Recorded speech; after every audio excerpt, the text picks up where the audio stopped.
It's now time for On Point, where we speak to experts to delve deeper into the biggest news stories right now. The US and 60 other countries issued a joint declaration last Thursday for the future of the internet, vowing to promote human rights, freedom, democracy and the rule of law in the digital realm. That's right. However, South Korea, despite being a traditional ally of the United States, has yet to join the declaration, although officials here say the invitation remains open to all countries. Now, to get our experts' insight on the declaration and South Korea's prospects, we connect with Kim Jae-chun, Dean of Sogang Graduate School of International Studies. Professor Kim, thank you very much for joining us today. It's good to be here. So let's kind of start off with the declaration in itself. What are the main points of the specific declaration and why is it so important in the so-called digital era? Well, internet has become an integral part of everyday life for about past 30 years. Basically, many people in many countries enjoy freedom of speech on the internet. Sure, there are some regulations that apply to the digital realm and norms that you have to follow on the internet, but near consensus is that there's got to be freedom of press on the internet. However, in some parts of the world, internet is heavily censored. Basically, there is no freedom of speech. Rather, internet has become the tool of the dictatorial rulers. You know, these dictators basically monopolize the internet space and manipulate the information. I mean, think about the Russian government controlling the internet space and use internet as a tool of propaganda and misinformation. And Russian public doesn't have access to what's really going on in war in Ukraine. It's just not Russia, but in many other countries, rulers are using internet as a tool of rule to control the society. And this will have to stop. I mean, everybody in every country will have to benefit from the internet. So I think this is the purpose of the declaration. This is the reason why the US and some 60 other countries got together and issued a joint declaration on the internet freedom. And Professor Kim, what was quite surprising was that despite being one of the US's staunchest allies, South Korea was not actually involved in this declaration. It wasn't in the list of countries that signed on to this. So why do you think that is? And do you think it will eventually join the effort? I think South Korea will eventually join the declaration. It'll take some time, though. It's not like the Moon Jae-in government is opposed to this declaration. In fact, the Moon Jae-in government has been quite proactive in promoting what is known as a fair and free digital governance. But the only concern is that it's time of leadership transition in South Korea. The new Yoon Suk-yeol government will come into power soon, and joining the declaration will have to be the decision of the new government in South Korea. You know, this declaration is not a one-time thing. There will be a series of international initiatives to establish fair and free digital governance.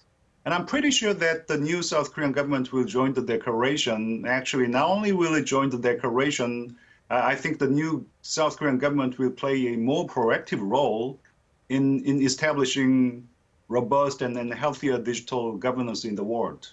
Right, and especially with Chief of the Transition Committee, Ahn Cheol-soo, kind of pushing towards that side as well. I wanted to kind of talk about something that's sort of linked to what we're talking about today, the Press Freedom Index. If you look at that ranking in itself, South Korea is considered a quote-unquote satisfactory country, which means, I mean, we relatively have our freedom when it comes to freedom of press, speech, and so forth. But I mean, certainly there could be some room for improvement. What are some of the areas where South Korea can actually improve on?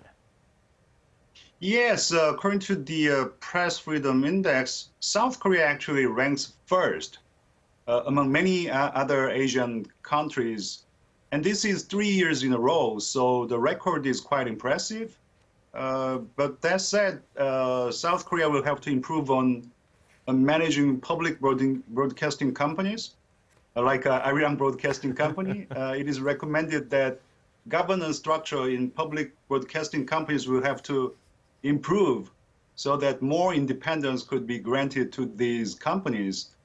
And it is also recommended that the government should not summarily prosecute these people who disseminate sensitive information on North Korea, but inter-Korean relations is at its worst right now. And in South Korea, we have what is known as national security laws. So I don't think we can improve on that aspect in any time soon.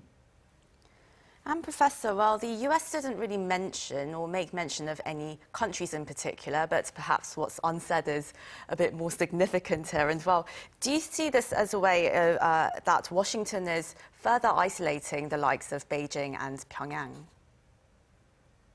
I don't think the US is trying to further isolate China and North Korea by issuing this declaration. In fact, it's the other way around.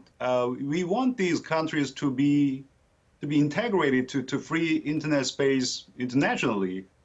And in order for that to happen, the United States, together with some 60 like-minded countries, these countries need to put some pressure on dictatorial leadership in China and North Korea.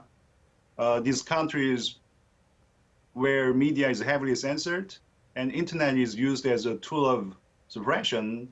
In China, it is alleged the central government is using internet space and 5G, these apps on your smartphones to monitor racial minorities in Xinjiang, these Uyghurs in Xinjiang, and also Tibetans to a certain extent.